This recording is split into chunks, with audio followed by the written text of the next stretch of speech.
নায়িকা মানেই আমরা সকলেই বুঝি পাতলা রোগা ফিটফাট থাকবে, কিন্তু জানেন বাংলাদেশের এমন অনেক নায়িকা রয়েছে যারা তাদের মোটা ফিগার নিয়ে জনপ্রিয়তার শীর্ষে পৌঁছে গেছেন।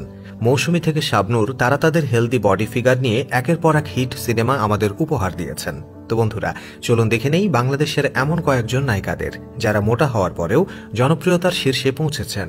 মৌসুমী ২০ বছর বয়সে কেয়ামত থেকে কেয়ামত ছবির মধ্য দিয়ে দেশের চলচ্চিত্রে অভিষেক ঘটে তার। প্রথম ছবিতেই তার নায়ক ছিলেন সালমান শাহ। চিত্রনায়িকা মৌসুমী প্রথম থেকেই হেলদি ফিগারের নায়িকা ছিলেন। দীর্ঘ অভিনয় জীবনে উপহার অনেক ব্যবসা সফল ছবি এবং পেয়েছেন জাতীয় চলচ্চিত্র পুরস্কারও। শাবনূর ১৯৯৩ সালে চাঁদনি রাতে চলচ্চিত্রের মধ্য দিয়ে শাবনূরের অভিষেক ঘটে। এই চলচ্চিত্রটি ব্যবসায়িকভাবে ব্যর্থ হলে পরে সালমান শাহের সাথে জুটি বেঁধে তিনি সফলতা লাভ করেন। সে সময় শাবনূর কিছুটা ফিট থাকলেও পরে কিন্তু অনেকটাই মুটিয়ে গিয়েছিলেন। তারপরেও শাকিব খানের সঙ্গে সুপার ডুপার হিট সিনেমা উপহার দিয়েছেন শাবনূর। বলা যেতেই পারে বাংলা সিনেমার জনপ্রিয় নায়িকা শাবনূর। পূর্ণিমা চিত্রনায়িকা পূর্ণিমা প্রথম চলচ্চিত্রে অভিনয় করেছিলেন শত্রু ঘায়েল ছবিতে, তাও শিশু শিল্পী হিসেবে। আর নায়িকা হিসেবে জাকির হোসেন রাজু পরিচালিত এ জীবন তোমার আমার ছবির মাধ্যমে যাত্রা শুরু করেন ১৯৯৮ সালে।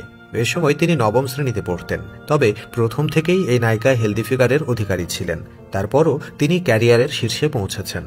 তার মনের মাঝে তুমি সিনেমাটি এখনও দর্শকদের মন কেড়ে রেখেছে। মুনমুন ১৯৯৭ সালে মৌমাছি ছবিতে অভিনয়ের মাধ্যমে চলচ্চিত্রাঙ্গনে প্রবেশ করলেও শীঘ্রই তিনি বি গ্রেডের চলচ্চিত্রের প্রধান নায়িকা হয়ে যান এবং তাকে কেন্দ্র করেই কাটপিস নির্ভর অ্যাকশন চলচ্চিত্র নির্মিত হতে শুরু করে। ফলে মুনমুন যতটা না চিত্রনায়িকা হিসেবে পরিচিতি পান, তার চেয়ে অনেক বেশি সমালোচিত হন কাটপিস চলচ্চিত্রের নায়িকা হিসেবে। তবে যেটাই হোক না কেন, এই নায়িকার পরিচিতি এখনও কম নয়। এই নায়িকা প্রথম থেকেই হেলদি ফিগারের অধিকারী ছিলেন এবং এখনও তেমনটাই রয়েছেন। ময়ূরী এককালের ঢাকাই চলচ্চিত্রের সমালোচিত অভিনেত্রী ছিলেন ময়ূরী। তিনিও কাটপিসের অভিযোগে অভিযুক্ত। নায়িকাদের শীর্ষে মুনমুনের পরেই ময়ূরীর নামই পাওয়া যায়। ১৯৯৮ সালের মৃত্যুর মুখে চলচ্চিত্রের মাধ্যমে চলচ্চিত্র জগতে আগমন করেন ময়ূরী। তবে এই নায়িকা প্রথম থেকেই মোটা ফিগার নিয়ে চলচ্চিত্র জগতে পা রেখেছিলেন, যা এখনও তার আগের চলচ্চিত্রের ভিডিওগুলো দেখলে বোঝা যায়। অপু বিশ্বাস ঢালিউড কুইন বলা হয় অপু বিশ্বাসকে।